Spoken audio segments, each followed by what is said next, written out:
Fantastique, coloré, chaotique et complètement déjanté. Ce sont là tous les adjectifs que j'ai employés pour qualifier la première saison de Has-Been Hotel, sortie sur la plateforme de streaming Prime Video entre janvier et février 2024. Du temps a passé depuis, laissant le champ libre à la saison 2 pour se dévoiler au public durant ce mois de novembre 2025. Alors, cette deuxième saison a-t-elle été à la hauteur de la première? On va voir ça tout de suite. Tu as donné la preuve de la mortalité des anges. Tu crois qu'ils ne s'en prendront pas à toi? Quand les premiers coups pleuvront, avec qui voudras-tu t'allier? Bonjour à tous, j'espère que vous allez bien. Tout d'abord, le blabla habituel, merci beaucoup pour l'accueil que vous m'avez offert sur ma dernière vidéo qui a juste explosé tous les compteurs. Fallait s'y attendre un peu avec un sujet de con comme ça, mais ça surprend quand même. Par contre, un peu le seum que ça soit cette vidéo qui soit la plus vue de la chaîne. Ça ne reflète pas vraiment ce que je vous propose habituellement, mais c'est pas très grave. En attendant, bienvenue à tous ceux qui viennent d'arriver. Si ça n'est pas déjà le cas, pensez à vous abonner à cette chaîne, ça me soutient énormément. Bref, si vous avez cliqué sur cette vidéo, c'est que vous êtes certainement familier à l'univers de Has-Been Hotel, ou du moins que vous avez déjà entendu parler de la série. Faut dire que la première saison a fait pas mal de bruit quand elle est sortie. Je l'ai moi-même qualifié de phénomène dans ma première vidéo sur le sujet que vous pourrez retrouver dans la description. Dans celle-ci, vous en saurez plus sur le parcours de la créatrice Vivienne Medrano, ainsi que sur les détails de production de son univers, et enfin ma petite critique sur la saison 1. Cela étant fait, je ne vais donc me concentrer que sur la saison 2, son retour critique et public, et mon avis personnel dessus, bien entendu. Allez, c'est parti. Prépare les troupes. Même si tout joue encore contre nous. Ensemble, on peut surmonter ça. La saison 2 de Has-Been Hotel s'inscrit dans la continuité créative de Vivienne Medrano, connue sous le pseudo Vivzipop. Elle conserve son triple rôle de créatrice, showrunneuse et réalisatrice tout en assurant la production exécutive du projet. Cette nouvelle salve d'épisodes, annoncée l'été 2025 et coproduite par Spindle Horse, le studio personnel de Medrano, en collaboration avec A24, Bento Box Entertainment et Prime Video, qui supervise de nouveau la diffusion après avoir déjà soutenu la première saison. Décision hautement récompensée, car Has-Been Hotel a connu le plus grand lancement mondial pour une nouvelle série animée et a été nommé Most In-Demand Digital Original TV Show par le Guinness World Records. Ouais, c'est pas rien. Composé de 8 épisodes d'une durée d'environ 20 minutes chacun, voire 35 pour le dernier, cette seconde saison est diffusée à un rythme de 2 épisodes par mercredi, du 29 octobre au 19 novembre dernier. Selon certaines sources, la production de la saison 2 a mis un peu plus de temps à arriver, notamment parce que l'équipe souhaitait améliorer l'animation, le travail des voix et la qualité des performances musicales. Oui, on rappelle que la série est avant tout une comédie musicale.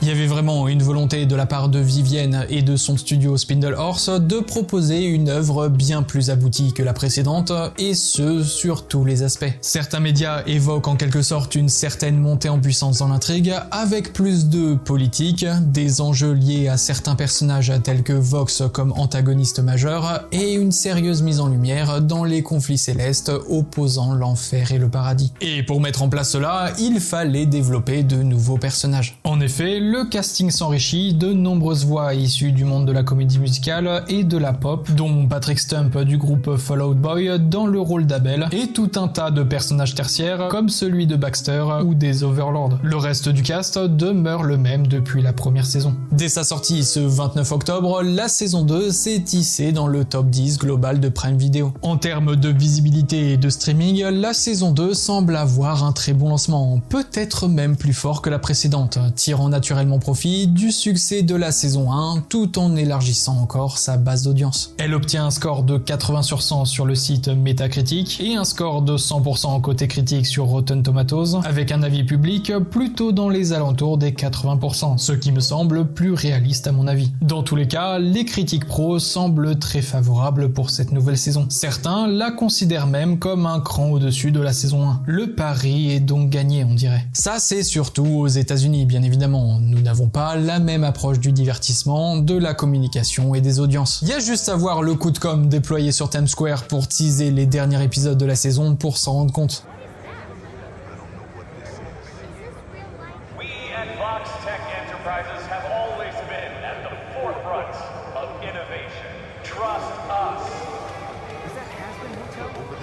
J'ai l'impression que l'accueil de la saison 2 est un peu plus réservé chez nous. Du moins, je n'observe pas d'explosion de fans déchaînés sur les réseaux comme j'ai pu le voir lors de la première saison. Elle est tout de même top 10 Prime Video depuis sa sortie chez nous et le cast français est tout autant reconnu à sa juste valeur. Mais je garde tout de même le sentiment que le phénomène qu'était la série à ses débuts s'est quand même bien estompé chez nous. Enfin, côté public, de ce que j'ai observé des retours de ma communauté et des différents forums, c'est surtout un problème de rythme qui est soulevé. Les sorties d'épisodes 2 par 2 cassent le rythme classique et empêchent en quelque sorte le spectateur de prendre du recul, réfléchir, théoriser sur les futurs événements ou personnages, ce qui en soi fait vivre une série indé et sa fanbase associée. Pour le reste, dans sa globalité, mis à part le traitement de certains personnages, la série n'a pas déçu dans sa direction artistique qui est au contraire améliorée, ainsi que son animation, la diversité et le nombre de ses chansons, les enjeux, etc. etc. Mais maintenant que nous avons fait le tour sur la production et la réception du public, qu'en est-il de mon avis sur cette deuxième saison de Hazbin Hotel? On va voir ça tout de suite avec ma petite critique. C'est parti!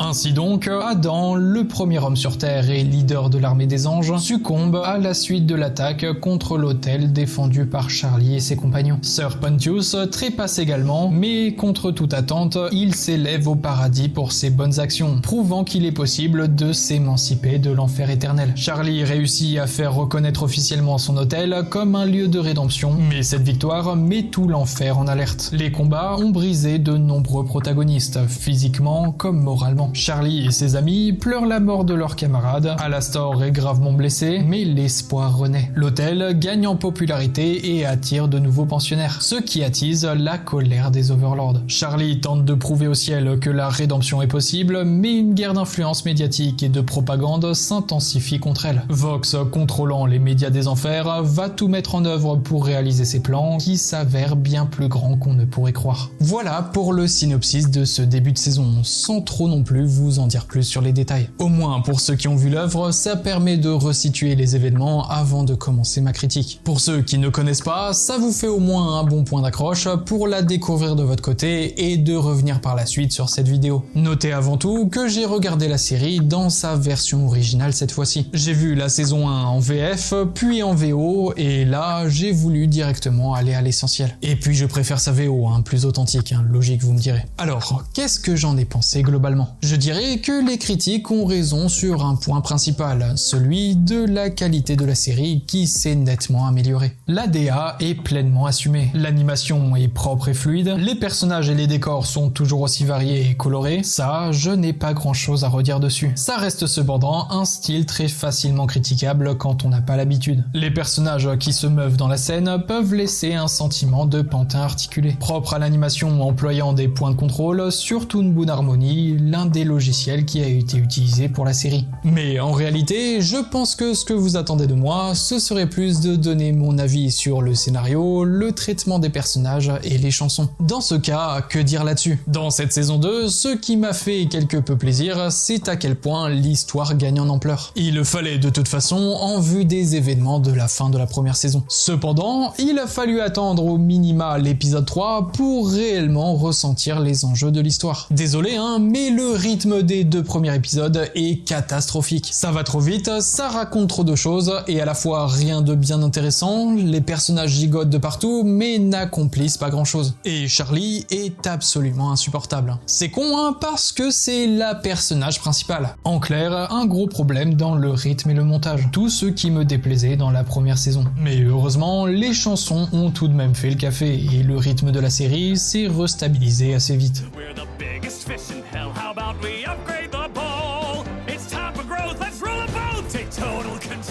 Bref, on explore enfin les troubles qui agitent l'enfer, mais aussi les tensions qui commencent à fissurer le paradis, et ça donne une portée narrative beaucoup plus ambitieuse. Par exemple, le paradis, je l'avais mentionné dans ma première vidéo, mais je kiffe de fou le design des anges et des séraphins. Et je ne pouvais pas encore m'exprimer sur leur développement parce que ça n'était pas encore trop poussé. Là, on s'y concentre enfin. J'ai un certain affect avec le personnage de Serah, devant porter l'entièreté des responsabilités du paradis face à un ordre établi établi et conservateur, refusant toute approche avec les habitants des enfers, mais surtout devant assumer ses actes indirects sur les nombreuses purges commises par Adam. En clair, un personnage aux pouvoirs immenses, mais empli de doutes, de faiblesses et de remords. Mention spéciale au personnage de la voix de Dieu qui la guide, étoffant encore plus le lore autour du paradis.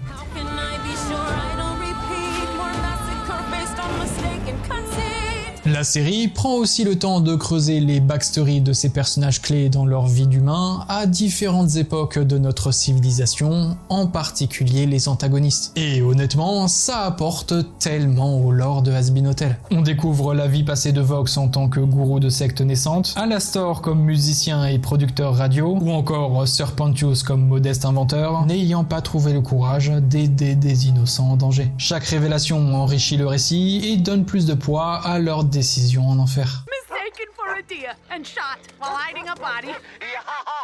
Oh, hilarious. Ce que j'ai particulièrement apprécié, c'est que la série assume pleinement son ton mature, chaotique, anarchique et le tout dans le bon sens du terme, j'entends. Et il y a beaucoup moins d'insultes et de blagues de cul inutiles que la première saison, c'est un bon point. Mais là où la saison 1 semblait parfois hésiter dans certains aspects, la saison 2 prend son envol et s'affirme avec beaucoup plus de confiance. Avec un certain bémol notable quand même, dont je vous parlerai à la conclusion. Bien évidemment, tout n'est pas parfait, et cette saison 2 traîne aussi quelques gros défauts assez visibles. On sent que la série veut raconter énormément de choses en seulement 8 épisodes. Ça se ressent et l'intrigue devient surchargée et presque précipitée, comme si on essayait de caser un maximum d'idées sans leur laisser le temps de respirer. Les épisodes s'enchaînent très vite, on rappelle 20 minutes c'est très court, et d'épisode en épisode on craint de plus en plus la fin qui approche. Le final justement donne l'impression d'être trop convenu, trop rapidement exécuté, avec quelques fils de développement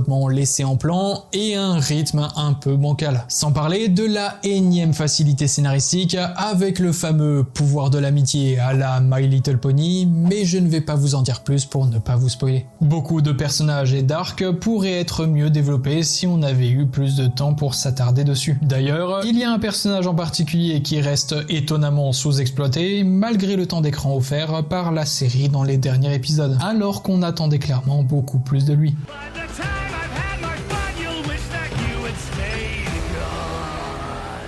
Et puis, il faut dire les choses, certains nouveaux personnages et certaines sous-intrigues sentent un peu le teasing forcé pour une saison 3 plutôt qu'un développement réellement abouti dans la saison 2. Je pense notamment à Lilith qui a été teasée à la fin de la première saison, pour au final ne rester qu'un teaser durant toute la deuxième. C'est assez frustrant, on dirait Thanos dans les premiers Marvel. Résultat des courses, on reste parfois un peu sur notre faim, surtout pour des personnages si importants dans la première saison. Genre, où est passé Angel Dust? Sa trop grande présence dans la saison 1 m'avait presque dégoûté, bah là, il faut croire qu'il a été mis au placard, emmenant avec lui le traitement de son bourreau Valentino et de son confident et ami Husk. Or how I knew the angels were coming.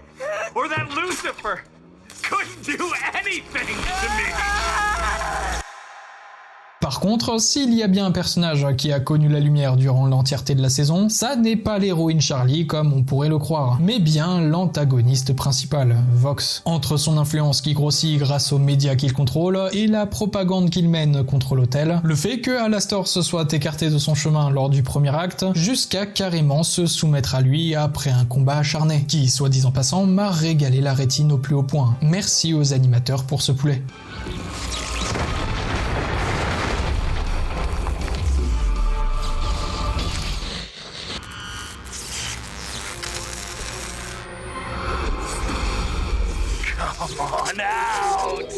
Mais bref, où j'en étais déjà ? Ah oui, donc entre ça, sa backstory en tant qu'humain ou même ses débuts avec Alastor, son leadership auprès des Overlords, le contrôle de plus en plus présent sur les habitants des enfers, l'humiliation contre Lucifer en personne, jusqu'au climax de la série et sa potentielle invasion du paradis, Vox a tout pour devenir l'antagoniste parfait aux yeux du public. Après, je ne vais pas vous mentir, ils auraient quand même pu faire l'effort de pousser un peu plus loin le personnage quand il était humain. Genre, le gars est allé en enfer juste parce qu'il a tué des gens. C'est pas si intéressant, je trouve. Alors que si on lui avait donné un rôle d'instigateur dans le contrôle et la propagande de masse en temps de guerre, menant indirectement à la mort de millions de personnes, là ça aurait été plus sexy. Franchement, là c'est juste un gars avec des problèmes d'ego et de jalousie mal placée qui bute ses concurrents.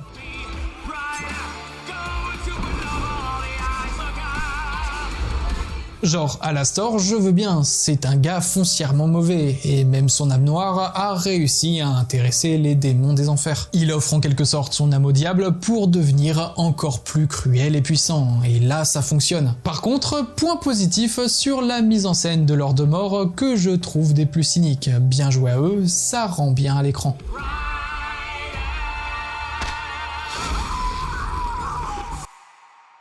Pour le personnage d'Alastor que j'attendais avec impatience, le traitement qu'il a reçu dans cette seconde saison est assez particulier. Il faut savoir qu'il a été grandement éclipsé lors de la première moitié, pour ensuite se soumettre au pouvoir de Vox et enfin révéler son véritable plan qu'il mettait en œuvre depuis le départ. Plan que l'on a tous à peu près deviné, je pense. C'était assez prévisible de la part de ce protagoniste qui est à la fois très stylé mais à l'écriture assez simple finalement. Par contre, certains personnages à l'écriture plus complexes quant à eux n'ont pas connu autant d'exposition qu'ils auraient mérité, et ça me rend ronchon. Prenons le cas de Lutte par exemple. We don't need answers, we need action. He killed Adam, that's an act of war. We need to go down and... Silence! La parfaite petite fasciste qu'on aime détester, aveuglée par sa haine des enfers et par son amour perdu envers Adam. Elle aurait pu incarner la nouvelle grande menace venant du paradis. Une paria assoiffée de vengeance, le bras armé de la justice divine. Mais non, malheureusement,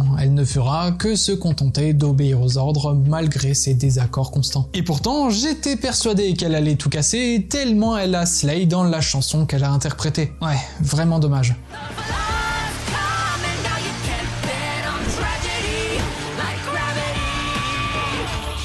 Ensuite, on a eu Angel Dust comme mentionné tout à l'heure, mais aussi le personnage de Vaggie, même si je ne la trouve de base pas si poussée. Ou encore Serpentios, que j'ai trouvé plus en retrait, mais ça c'est plus compréhensible pour le coup. Non, vraiment, celui que j'attendais de pied ferme, c'est mon personnage préféré de la saison 1, Lucifer. Qu'est-ce qu'ils t'ont fait? Dieu merci, il a une chanson qui déchire.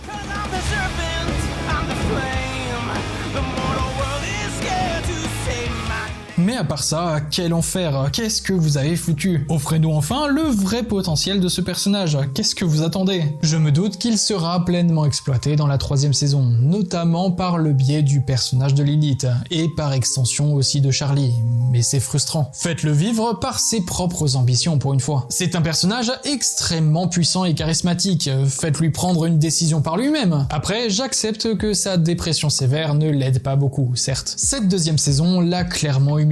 J'en attends grandement dans la prochaine. Enfin, concernant les nouveaux personnages, j'ai bien aimé le traitement fait sur Abel, le fils non désiré d'Adam, et Baxter, le scientifique, ancien collègue de Serpentios. Chara-design intéressant et très bonne alchimie avec le personnage de Nifty. Quant à Abel, son heure viendra dans la saison 3, c'est certain.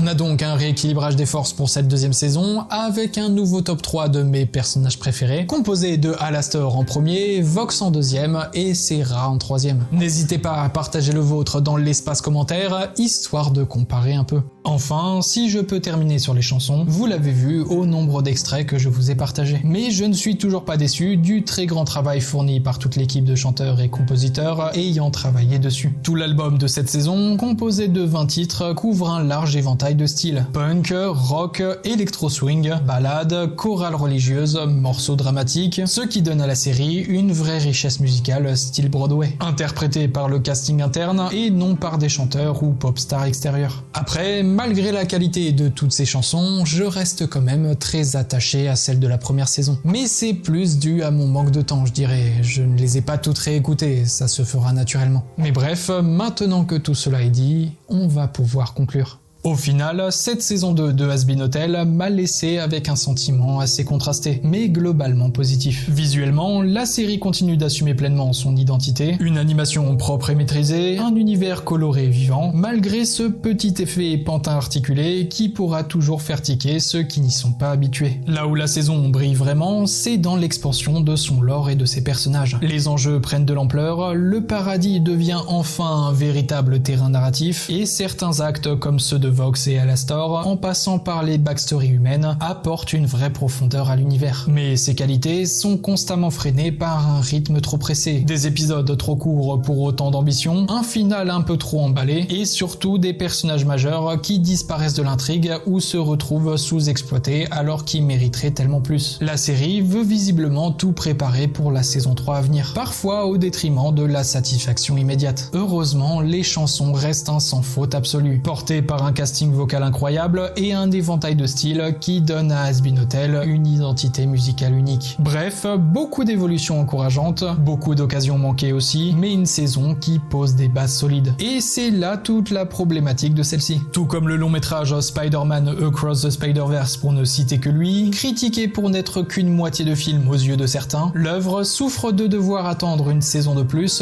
pour apprécier pleinement le potentiel de la précédente. Comme un éternel teaser pour espérer garder ses spectateurs le plus longtemps possible. De mon côté, je reste curieux. Et j'ai bien envie de voir jusqu'où l'histoire va encore monter en intensité, chaos et drama par la suite. Mais je peux comprendre ceux qui abandonnent, détrônant malheureusement la série qui ne se présente dès lors plus comme le phénomène qu'il a été jadis. Et voilà les amis, c'est la fin de cette vidéo, j'espère qu'elle vous a plu. J'ai fait en sorte d'être le plus concis possible tout en essayant de ne pas trop spoiler, ça serait dommage. Après, je considère que si vous avez cliqué sur cette vidéo, c'est en votre bonne âme et conscience. Dites-moi dans l'espace commentaire ce qui vous a le plus plu ou déplu dans cette deuxième saison, ça m'intéresse de connaître vos avis. Et puis c'est sûr et certain que j'ai oublié plein de choses, mais c'est pas très grave. Quoi qu'il en soit, si vous avez kiffé cette vidéo, je vous invite à vous abonner à la chaîne, c'est gratuit et ça me soutient énormément. D'ailleurs, merci infiniment pour les 60 000 abonnés sur la chaîne, c'est juste énorme. Pensez à liker, partager et booster cette vidéo si vous êtes sur votre téléphone. Enfin, si vous voulez me soutenir financièrement, vous pouvez toujours me faire un petit don sur ma page Tipeee, disponible dans la première ligne de description et dans le commentaire épinglé de cette vidéo. Ou sinon, il y a toujours l'option du super commentaire. Merci à tous ceux qui le feront. Oh, et n'hésitez pas à me rejoindre dans mon aventure Twitch aussi. Je fais des lives tous les mardis à 20h. On y parle bien évidemment d'animation, alors venez nombreux. Sur ce les amis, je vous laisse, je vais aller réécouter quelques chansons je pense. Continuez de regarder de l'animation, faites-vous kiffer, mais surtout, n'arrêtez jamais de rêver. À la prochaine.